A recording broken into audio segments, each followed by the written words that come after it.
बिस्मिल्लाहिर्रहमानिर्रहीम। अस्सलाम वालेकुम स्टूडेंट्स। बच्चों, आज हमारा स्टैटिस्टिक्स का सेकंड लेक्चर है।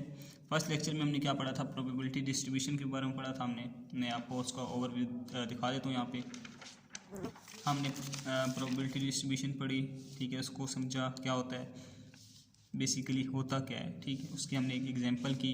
एग्जांपल में हमने क्या क्या फाइंड किया? एग्जांपल में हमने स्टूडेंट्स उसका प्रोबेबिलिटी डिस्ट्रीब्यूशन फाइंड की, ठीक है, उसका मेन फाइंड किया, उसका वेरिएंस फाइंड किया। आज हम इसी एग्जांपल से फर्दर मैं आपको बताऊंगा कि हम स्टैंडर्ड वैल्यू कैसे फाइंड करते हैं और कोएफिशिएंट ऑफ वेरिएंस कैसे फाइंड करते हैं। तो स्टूडेंट्स, हमारे पास जो स्टैंडर्ड वैल्यू होता है, इसका हमारे पास फार्मूला जो होता है वो हमारे पास होता है स्टैंडर्ड वैल्यू, इसको हम एस डी कह लेते हैं, is equal to expected value of X square, X का स्क्वायर, ठीक है, minus expected value of X whole का स्क्वायर, ठीक है, इसका स्क्वायर रूट। ये हमारे पास होता है basically standard deviation, standard value, ठीक है। इसको हम एक और तरह से भी लिख सकते हैं। कैसे जी? S D is equal to variance of X, इसका स्क्वायर रूट। क्यों जी?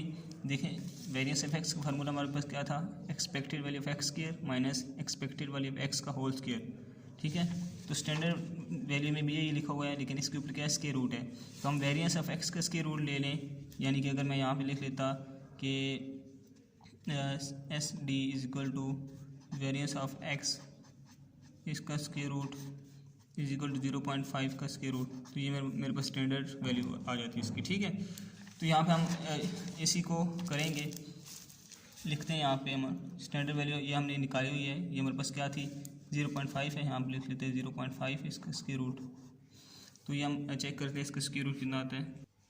इसका स्क्वायर रूट स्टूडेंट्स हमारे पास आता है 0.7071। ये हमारे पास आ गया स्टैंडर्ड वैल्यू, ठीक है। सिंपल ये मीन के expected value of X square minus expected value x का होल स्क्वायर, उसका स्क्वायर रूट। अब ये चीज़ें कैसे आती हैं? ये प्रीवियस लेक्चर में मैंने डिटेल में ये चीज़ें करवाई हैं, ठीक है। आप प्रीवियस वीडियो देख सकते हैं, इसके लिए उसका लिंक मैं डिस्क्रिप्शन में डाल दूंगा, ठीक है। नेक्स्ट हमारे पास बचा आता है coefficient of variance. Coefficient of variance हमारे पास इसका क्या फार्मूला है? इसको हम कहते हैं C V, coefficient of variance is equal to standard deviation of X, ठीक है। ये जो स्टैंडर्ड वैल्यू होती है बेसिकली स्टैंडर्ड डेविएशन होता है, standard deviation of x divided by expected value of x multiply by 100। ये हमारे पास होता है कोएफिशिएंट ऑफ वेरिएंस, ठीक है। अब स्टैंडर्ड डेविएशन ऑफ एक्स हमने फाइंड कर लिया, कितना आता है हमारे पास बच्चों? 0.7071। और एक्सपेक्टेड वैल्यू ऑफ एक्स हमने फाइंड की हुई है, ये हमने फाइंड की थी एक्सपेक्टेड वैल्यू ऑफ एक्स, ये हमारे पास आई थी 1। ये हम लिख लेंगे 1 मल्टीप्लाई बाय 100 सी बी। ये कितना बन जाएगा student? C B is equal to, जब हम इसको इससे मल्टीप्लाई करेंगे स्टूडेंट्स, हमारे पास बनेगा 70.71%। तो ये इसका होता है कोएफिशिएंट ऑफ वेरिएंस। तो ये सिंपल सा था coefficient of variance and standard value.